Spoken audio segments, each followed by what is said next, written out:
Culture Média, Philippe Vandel. Et maintenant, c'est le tour de l'actualité des médias. Bonjour Cyril Lacarrière. Bonjour Philippe, bonjour à toutes, bonjour à tous. Oh dis donc, ce bonjour, il était long. Vous avez quoi pour nous aujourd'hui dans votre hôte? Un lundi qui commence bien, un aurant au moins sur la redevance, un condamné sur le retour, une patronne qui s'en va et un qui se défend et des joueurs au grand cœur. On commence Cyril justement avec cette histoire de gamers qui font gagner des millions. Ce week-end, 55 gamers, comprendre joueurs de jeux vidéo, ont rapporté 3,5 millions d'euros à l'Institut Pasteur lors d'une compétition caritative, un record mondial. Réunis à Montpellier pour la 4e édition de The Event, un rassemblement de gamers à but caritatif. Ces amateurs de Fortnite, Call of Duty ou encore Minecraft, ce sont le nom de jeux vidéo, ont fait exploser les compteurs durant leur affrontement qui aura duré 2 jours et 3 nuits. Ce recueil de dons a été salué par Emmanuel Macron lui-même. Le chef de l'État s'est fendu d'un tweet dans lequel il félicite les joueurs. Vous êtes inspirants et vous nous démontrez que tout est possible pour soutenir une cause pour laquelle on croit. Bravo, a écrit Emmanuel Macron sur Twitter. Opération redistribution du gouvernement, la redevance télé va baisser. Alors pas d'emballement, cela ne va pas vous permettre de vous taper la cloche, mais c'est un fait rare. En 2020, la contribution à l'audiovisuel public baissera de 1 euro. Wow.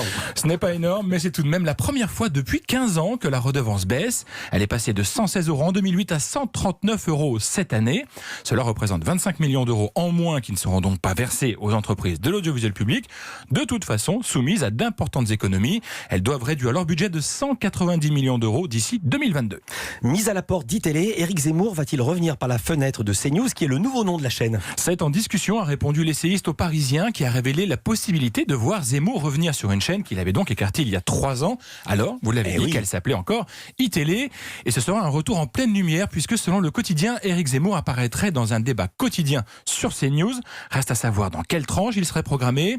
Alors que les audiences de CNews sont déjà solides en matinée, c'est plutôt le soir que la chaîne d'info du groupe Canal a besoin de se renforcer face à David Pujadas sur LCI et Ruth Elkrief sur BFM. Quelle que soit l'heure, c'est un choix éditorial fort que déciderait CNews. Éric Zemmour a été définitivement condamné mardi dernier à 3 000 euros d'amende pour provocation à la haine religieuse pour des propos tenus dans l'émission C'est à vous.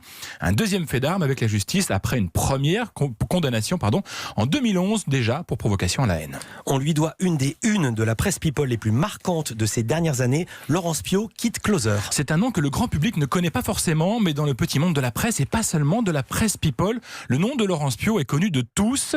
À la tête du magazine Closer depuis 2005, la journaliste a officialisé son départ en fin de semaine alors que son groupe Mandat Doré est racheté par Reworld Media. C'est à Laurence Piot donc qu'on doit la une montrant François Hollande, alors président de la République, se rendre à scooter à une adresse parisienne non loin de l'Elysée où il retrouvait donc Julie Gaillet. Un énorme coup pour l'hebdomadaire qui en 2014 avait effacé encore un peu plus les frontières vie privée, vie publique dans le monde politique. Et une reprise partout, y compris à l'étranger. Pas question, tout à fait autre chose, de vendre les filiales de Facebook. Mark Zuckerberg, le grand patron de l'entreprise américaine, a fait un petit saut à Washington en fin de semaine dernière et son message est clair, il ne vendra pas Instagram et WhatsApp.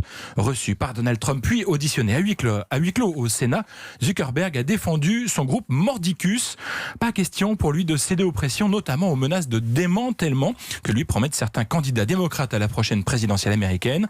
Pour mémoire, Facebook avait dépensé 1 milliard de dollars pour s'offrir Instagram et 19 milliards pour WhatsApp. Des gamers qui font péter les scores, une redevance qui baisse, un Zuckerberg qui s'accroche à ses biens, Zemmour de retour et la patronne de Closer qui s'en va. C'était le petit tour avec vous, Cyril Lacarrière de la Planète Média. À demain. À demain.